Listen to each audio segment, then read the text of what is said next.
So how have you found that experience as far as having to be the face of your company and your brand? Um, Very, as you said, intimidating. It's been very intimidating and been scary, but it's also been invigorating coming through it and seeing the results from it, and actually like, man, I did okay today. Man, Right. this went well. Um, a lot of it to me, it's like it's almost like I mean, like kind of playing sports to me. I kind of put everything in that analogy. You're Okay. always nervous before that big game, but once you Right. get out there and you do well, now it's exciting, man. I'm into it. I'm in my zone. I'm making plays. I'm doing what I'm supposed to do, and it's showing up on the scoreboard. So Right. that's what it's like to me. It's them big jitters right before that big game, and then you're in the game now. So you have no other choice but to perform. Hey guys, welcome to another wonderful episode of Building a Brand with Jeremy Patton, an interview series. And today we have a entrepreneur, and we are going to sit down with them and discuss some of the exciting and some of the things, amazing things that he is doing with his brand, and see what he has going on as far as his company goes. And so today we're sitting down with Edward BJ Boone. And hey, Edward, how are you doing today?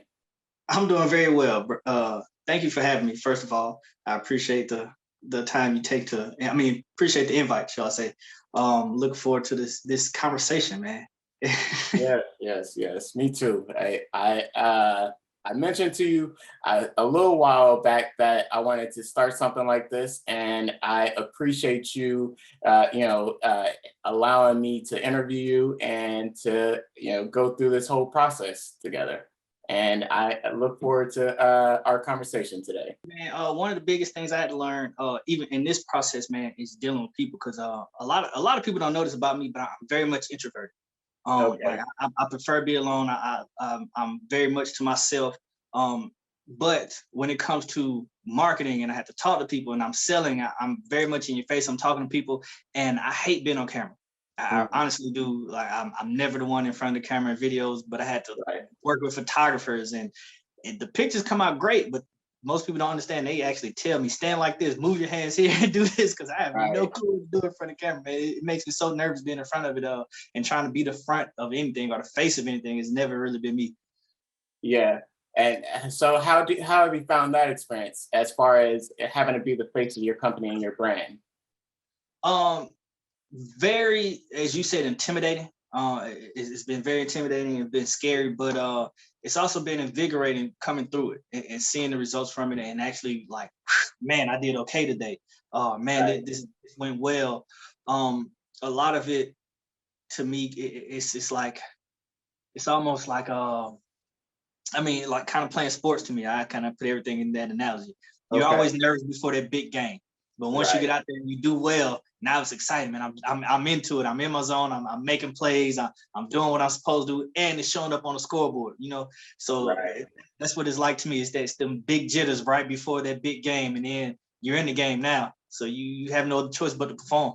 Right. So what do you find to be most challenging these days as far as, being an entrepreneur and, pushing your brand and, pushing your product and everything and perfecting everything that you have going on with your brand and your product? There's two major things, and I think any young entrepreneur needs to find help is the biggest thing. You want Okay. to find someone who you could talk to, help push you and help motivate you and guide you in the right directions. One of the things I love that you are doing with building your brand and giving tips and ideas. I try to share them just because they are helpful for me as well. But learning resources, that is a huge thing. Resources. Right. Um, Most people don't even know all the resources you have out there are the true steps into making a legitimate brand, and the difference between having an LSC and having copyrights. Right. All these different, small intricate things, because we weren't exposed to it. We didn't have a lot of entrepreneurs in our lives or people around us doing it. So I think those are the two biggest things: one, finding the resources, and then finding someone who can help support you in what you're trying to do. Just getting out there and networking and getting a team of people, even if you're not getting someone who's promoting your brand or supporting your brand, but you can talk to them about, hey, what did you do, where did you learn this, where did you get this from, what website did you use, where did you finding Right. your your wholesalers, or, whatever it may be, but having the right people around you, because nobody can do this all by themselves. And there's so many people who are good out there and say they're self-made, they did everything by themselves. And I found out through anybody I've talked to, millionaires included, nobody did it by themselves. There was somebody along the way who showed them something, or taught them something, or gave them something. So I definitely get out there for anybody who's young entrepreneurs, man. Get out there and talk to people. Realize that you can learn something from anybody. Don't look at people, even people who failed in business. You can learn from them because they know how to fail. You know what I mean? So there's something you could really analyze some of the things that they did and learn from their mistakes and everything like that. And right. Like you said, you could apply that to your lessons or your life experiences going forward in the futures. So it's moving on. What is your company called? What is the name of your company? So the one I'm gonna talk to you about today is Don Soignier. And what Don Soignier is, it is a men's fashion brand. We specialize in handcrafted bow ties. As you see one I have on now, it's one of my creations. We also do other men's accessories such as lapel flowers, pocket squares, suspenders. And as we move forward, we're going to move into other different things, just all the things to help keep you looking dapper. Okay. Right? Okay. So improving our men's fashion, I see. Right. It's one of the things, man, it's funny. I've talked to people about why bow ties and why I got into it. And it really derived from my kids, man. So I have 2 young boys. Okay. And they would see me get dressed to work and see me wearing suits and ties and things, and they really got into it. And it was something I want them to see a different look, a different look from the Black man that you don't typically get. And you feel different when you wear it, So when I got them dressed up like me, they felt different. People spoke to them differently. So I want to make sure we expand that out to everybody. Yeah, I actually was gifted with one of your bow ties, and I wore it for the New Year's celebration. And I gotta say, it definitely made me feel more elegant, and it made me feel, more empowered and in tune with myself, as not only a person but as a man specifically, because it just carries a different vibe. It carries a different feel. And like you said, I think other people also looked at, me wearing a bow tie and, looked at me differently. Everybody else in the room had on, your standard long tie, and, it pops out, it stands out. I think it commands a certain amount of respect and from those around. Yeah, definitely. It definitely one of the things that make you memorable. You definitely stand out with it. And I'll tell you, man, when I go to my my normal 9 to 5 job, I'm always remembered as the guy in the bow tie. They don't remember my name, they don't know what I do, but it's like the guy who wore a bow tie. Right. And like you said, I think even with that being said, because how often do you remember everybody's name? It's kind of difficult. But with wearing a bow tie, you stand out, and your personality also, brings it out, and it goes hand in hand with each other. I think that for a while there was a bad stigma around bow ties, but they are starting to become more in fashion. And instead of just wearing them for special occasions, now it's like you could wear them to casual occasions as well, Right. and fit in and look just as dressed up as anyone else, if not more. Right. So I think that's awesome. That's awesome. So you mentioned that you have 2 young kids and everything, and I actually seen you out at vendor events, and you had your kids with you. What is that process like? How does it? How are you teaching them the entrepreneurial ways and mindsets? I try and let them see everything that I do, from the failures to the work that I put in, and a lot of, and basically every step. One things I'm sure you've discussed with people and seen it as well. You know, everybody always sees the success. They see where you are when you made it or when you're doing well, but they don't see that struggle part. They don't see all the work that goes into it, all the failures, all the closed doors, all the no's, and the times when you're like, man, do I really want to do this? And that push through. So for them to be able to see that type of work ethic and see where it comes from and see what it takes to become a brand or to build a brand personally, I feel like it helps them in a lot of ways. It just with things that they want to do, if they want to play sports or if they want to do things like now, both of my sons now want to create their own. And I remember when I was younger and I didn't have anybody to teach me that. I could create my own opportunities. It was, go to school, get a good job. And that's just what my parents and my family knew at the time is, go to work, get a good job, because that's what they were taught. And now, they get opportunity to see a different way. College is not for everybody. It's just not. And then working for somebody, man, you kind of put yourself at the mercy of someone else at all times. They control how much you make, they control when you work, they control when your vacation, how much time you spend with your family. So now they're seeing the opportunity like, man, I can actually do it on my own. I can do something different. And I'm learning the steps. They're learning how to deal financially and what it means with profit and loss. So many different aspects that you're not going to learn in school. Right. I think that's amazing because you touched on a good point there. Growing up myself, a lot of people around me growing up didn't have, that example or didn't have somebody to show them a different way. It was always, set structure. You go to school or you go straight to work, and either way, you're always working for someone else. Yeah. And with that mindset, like you are never really in full control of, your own time, your own freedom.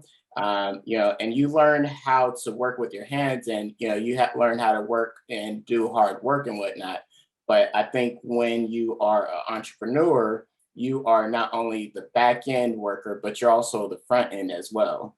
And so showing them both, that aspect of behind, making the product as far as, and, planning out the product and bringing it out to market, bringing it out and interacting with customers and everything like that, that definitely builds character, and it goes a long way. I think that those are traits and skills, unfortunately, that a lot of people within, Black communities, we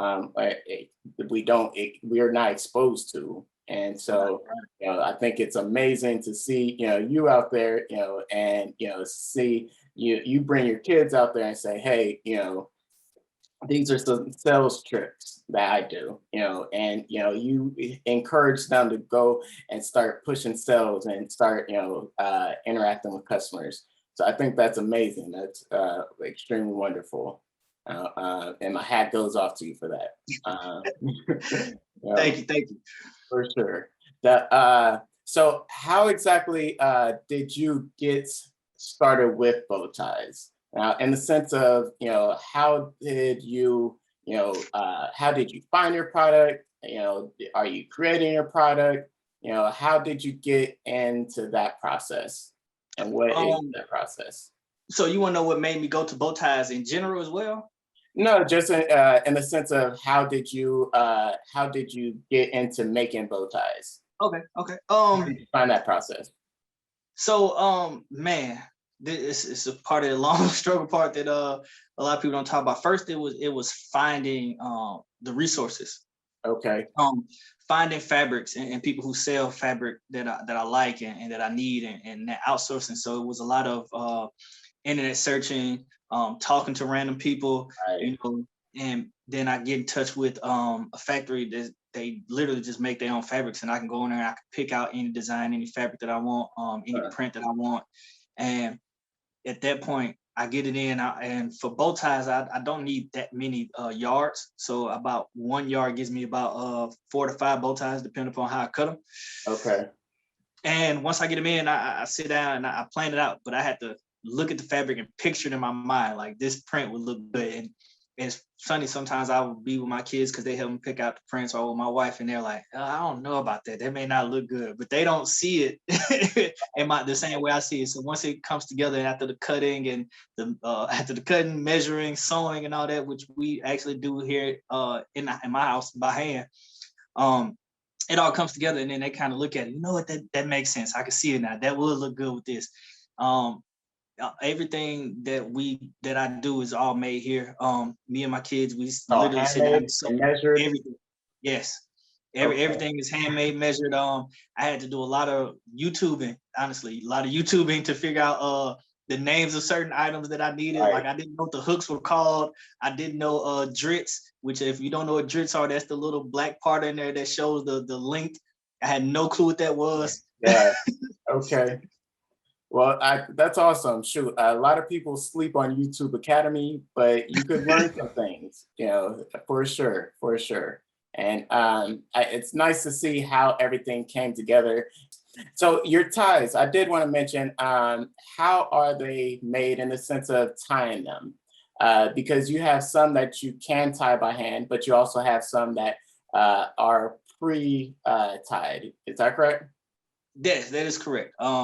So we do, as you mentioned, the box sets that I have, all the box sets are pre-tied. And the reason why I have them that way is just to kind of get some of those people who are not used to bow ties kind of into wearing bow ties. Okay. The people who are really into bow ties, like myself, it's all self-tie. It's like a huge thing. If there's somebody who wears bow ties all the time, they hate self-tie bow ties. So the majority of mine are self-tie, and it's very simple. I also have a video up on YouTube, I think. Yeah, on YouTube. Okay. Showing how to tie, which is it takes about 2 minutes to learn. But once you get it, man, you got it, and it becomes second nature.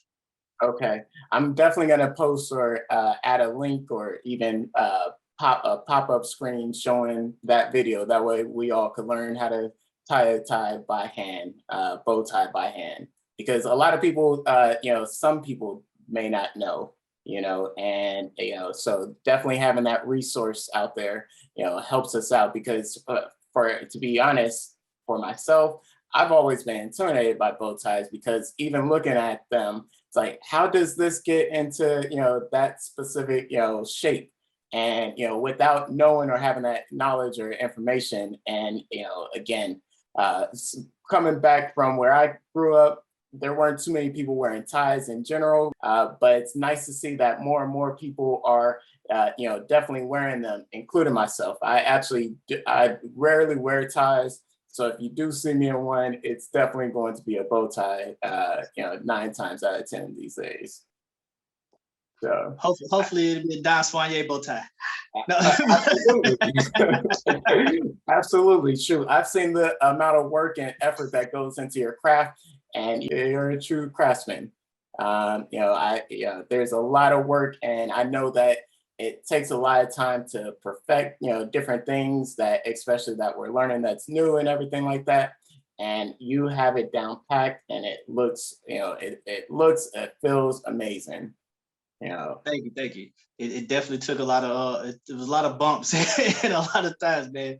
I would never show anybody the first tie I made, but I keep it just as personal Oh, you keepsake. got it? Yeah, it's terrible though. No, it's I think next time we have you out on here, we're gonna have to ask you to bring that. That way we can see a before and after, Listen, it's a long way. It was a long way. Okay. Shoot, I understand. So Father's Day is coming up. Are you excited about that? Yeah. Man, being a father, man, you never really know if you should be excited because you don't know what you're gonna have to do on Father's Day. Right. So it's weird being a father. You're like, hey, you barbecue for Father's Day, or we're gonna do something. So you never really know. Right. But I do enjoy seeing the kids, man. The kids are the biggest thing for me, man. Actually seeing my kids just, hey, Dad, we love you. That's the best part, even without Father's Day. The day-to-day interactions where they just want to spend time and play with you, man. That's the best thing for me. I think as far as business-wise, I'm excited about it. We're doing a nice promotion for Father's Day. We're doing 20% off for everything that you can get for the father out there or the man in your life that you want to look dapper and look clean. It's a good way to introduce them to a new style if they're not into bow ties and suspenders. Or it's a good way to enhance somebody's style who already is into it. Okay, nice. So how can we go about getting that promotion?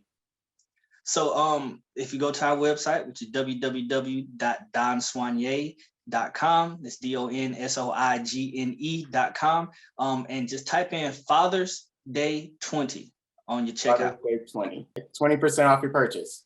Yes, And sir. so you are on social media? Yes, I'm on all social media platforms at Don Soigne LLC on Instagram and on Facebook. You can catch me on LinkedIn as well, but that was under my name, is under Edward BJ Boone. But Okay. you can find me on all social media. Okay, awesome. And what about you do set up shops and everything like that? How can we follow you? Do you post when you are setting up a pop-up shop, or how can we find you? Yes, every pop-up shop I do post on social media. It's also comes up on my website. The website is linked to my Instagram page, so you will see whenever we're doing it. The next one we're doing is I feel bad because I don't have all the information, but it's on Juneteenth. For Okay. those who don't know what Juneteenth is, June 19th, we're doing a Juneteenth event, and we'll be doing a set up there. And whenever we are in person and we do these pop-up shops, we also have sales going there, so you get exclusive deals and also some things that you may not see on the website, such as right now we're doing the toddler ties, which are ties literally made for the toddlers, the 1, 2, 3-year-old, and Okay. they're adjustable so they can grow with their child as well. One of the things about being a parent is you buy clothes for your kids every 3 months, and sometimes they may not even wear some of the things that you buy for them. But with this tie, that tie, you can buy them for 1 year old. It's going to carry them until they're 16. So you don't have to worry about every event. Do they have something to wear? They will always have that tie as long as they don't lose it or mess it up. So just keep buying, buy a different style and keep them fresh and in the game, huh? That's it. Okay, that works. That works. That works. Well, BJ, I truly appreciate your time, my good sir. And for all the listeners or anybody that sees this, definitely go to donsoigne.com and follow him on all social media platforms. And get yourself, get somebody get a loved one, a bow tie. So, anything else for us, sir? Anything you want to tell the people? No, man, other than please, man, I say this, and it's not just because I know you personally, man, but please pay attention to Building the Brand with Jeremy Patton, man. It's some great pointers and great tips that he's dropping, man, and ones in which, like I said, I use myself. But man, I very much appreciate you having me. This is my very first interview, man. I hope I didn't crap all over it, man. I really appreciate it. This is my first interview, and it's been a pleasure to have you on here, sir. Thank you again. Hey, you have a great one. All right, talk to you later.